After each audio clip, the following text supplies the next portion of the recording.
Lesson 7. Large to Small. When trolling for a subject, we often begin by selecting a neighborhood and then work our way to a specific street, a specific house. The same approach must be used when sketching our subject. Rough in the large shapes first, then finesse the details.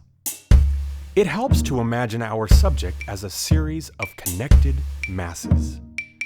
If dismembered, what would be the heaviest part? The torso? The pelvis? Draw these weighty segments first. Like a god, we must form our creatures from large hunks of clay, slowly whittling out the details of flesh and bone. Lesson 8. Back to front. As we begin to paint, our impulse will be to start with our subject, to focus on those alluring attributes that drew us to her in the first place. We must resist this urge, students. We are the master of our subject, and she is a lady. Ladies do not relinquish their virtue on first blush. Thus, it is our responsibility to create an atmosphere where she feels comfortable, safe. As such, begin by painting the background elements first, blocking in the set pieces, the lighting, erecting a stage worthy of her immortal performance. Lesson 9. Dark to light. We all have habits, most of them bad. But even from these proclivities, we may learn something. Today, class, we shall study values. Dark to light. Always start with the darkest values. These values are rich, strong, thick with intent. Next, we tackle medium values, which are less concrete, but help build upon the foundation of the darker shades. Lastly, we add light values.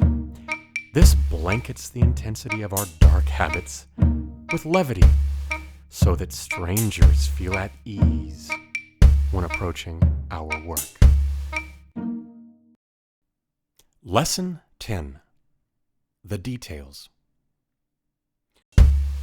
You have been very patient, my pupils, and for that, you shall be rewarded. All these weeks, you've resisted the urge to race forward, to apply finishing strokes to your work before it was time, before you were ready. I know this was difficult. The urge to recklessly indulge our impulses is strong, but discipline is what sets us apart from the herd. We have now earned the right to indulge.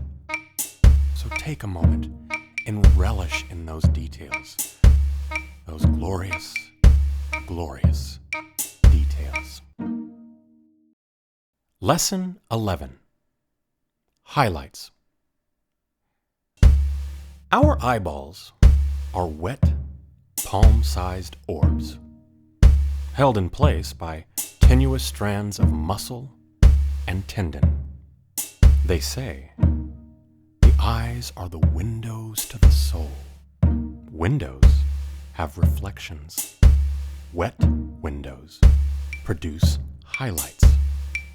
Highlights are the topic of today's discussion, class. Let us focus on the eyes of our subject.